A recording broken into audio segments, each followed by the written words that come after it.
And then the second cause to take rebirth in Dewa-chen is the accumulation of merits and the purification of obscurations. So first we must accumulate merit, and we accumulate that through cultivating compassion for sentient beings and devotion to the Buddhas. We must contemplate the great qualities of the Buddhas again and again. If you think about these qualities over and over again, faith and devotion will arise. Then we engage in the practice of the seven-limb prayer, which is the completion of the accumulation of merit, prostration, offering, confession, and so forth. Also that occurs when we recite the opening prayers of refuge and bodhicitta. Whenever we engage in such prayers and accumulate merit, we should think, I am doing this in the presence of the refuge tree. So the seven-limb prayer, the seven-limb practice, each of them is an antidote against the 6 afflictive emotions. For example, the first limb prostration is the antidote for pride. The 6 afflictive emotions are the causes for rebirth in the 6 realms of samsara. In order to overcome these afflictive emotions, we practice these 7 limbs, which we begin with prostration, which is an antidote to pride. When we prostrate with body, speech, and mind. With the body, it is just a physical prostration. With the speech, we are expressing the qualities of the Buddhas, or we recite the refuge prayer. But most important is the prostration of the mind, and that is the cultivation of the threefold faith and devotion.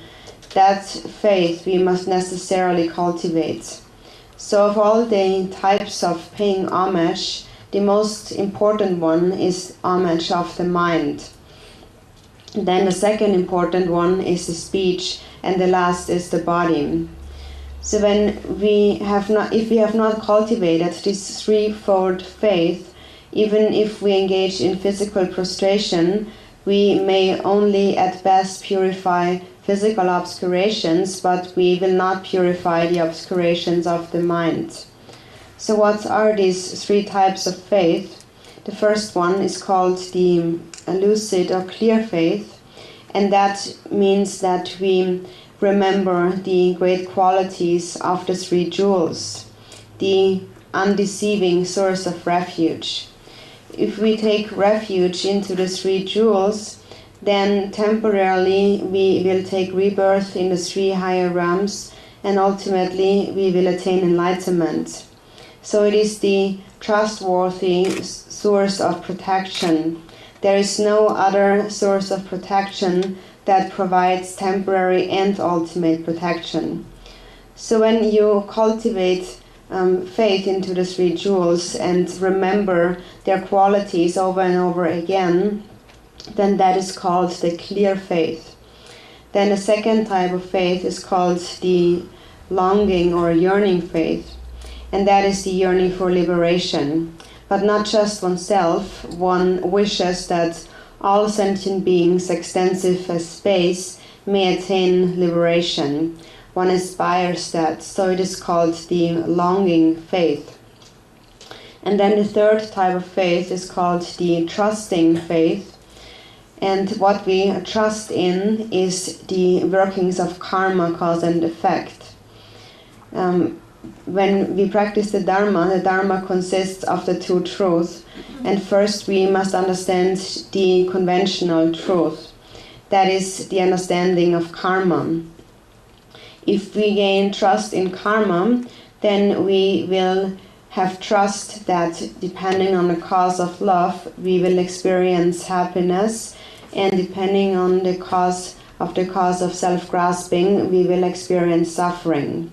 So that trust in karma is the trusting faith. So when we then abandon self-grasping, we overcome the 6 afflictive emotions. if we cultivate love, then just naturally we will accumulate merit through engaging in the practice of the 6 paramitas.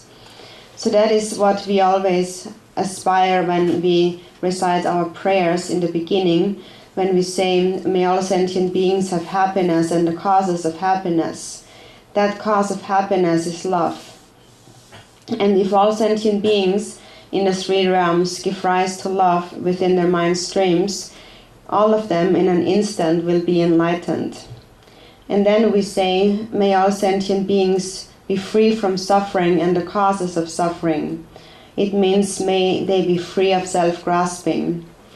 Although we cannot see self-grasping directly, it is the root of all the 6 afflictive emotions.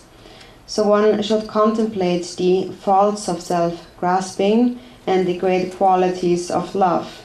And understanding these qualities of love, one will gain trust in the workings of karma, and that is then called the trusting faith.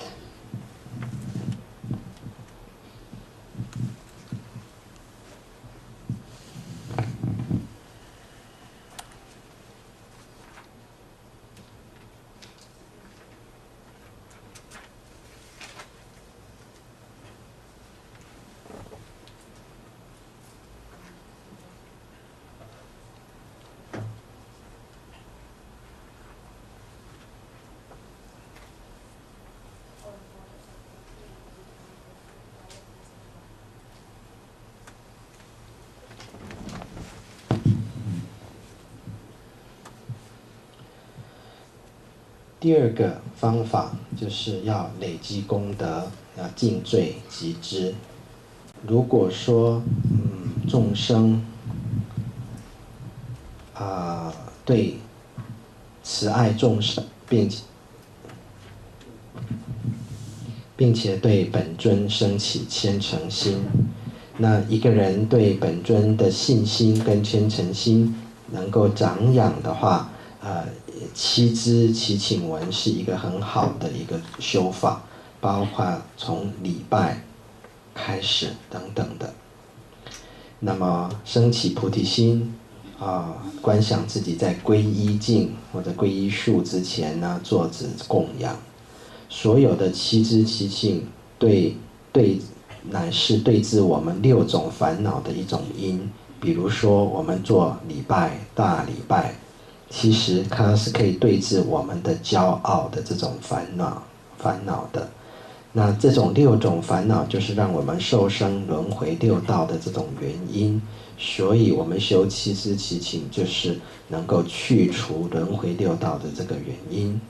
在我们礼拜的时候分成3个层次，也就是身语意的三种层次的礼拜。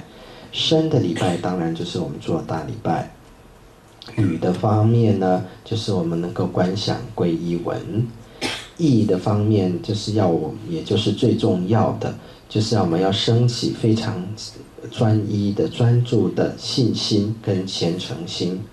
所以我们讲到归敬，最重要的是意的归敬皈依，再来是语的，再来最浅的最基本的是身的这种皈依。如果说一个人没有办法在身语意3方面很虔诚的来做这个七支修法，做这个礼拜的话，了不起就是一个动作。那这个动作它所净化的就是我们身体的障碍，我们语跟我们意的障碍就不见得能够去除。那讲到信心，升起信心方面呢，信心又可以分成3个层次。第一个层次就是非常清楚明朗的一种信心，我们要能够意念3宝的功德，皈依3宝。那能够皈依3宝，这个就是我们往生3善道的一个因，甚至可以将来让我们能够彻底的证悟。这种皈依是我们对我们最好的保护。在世界上，我们目前可能还找不到任何的一种对自己的保护同时具有暂时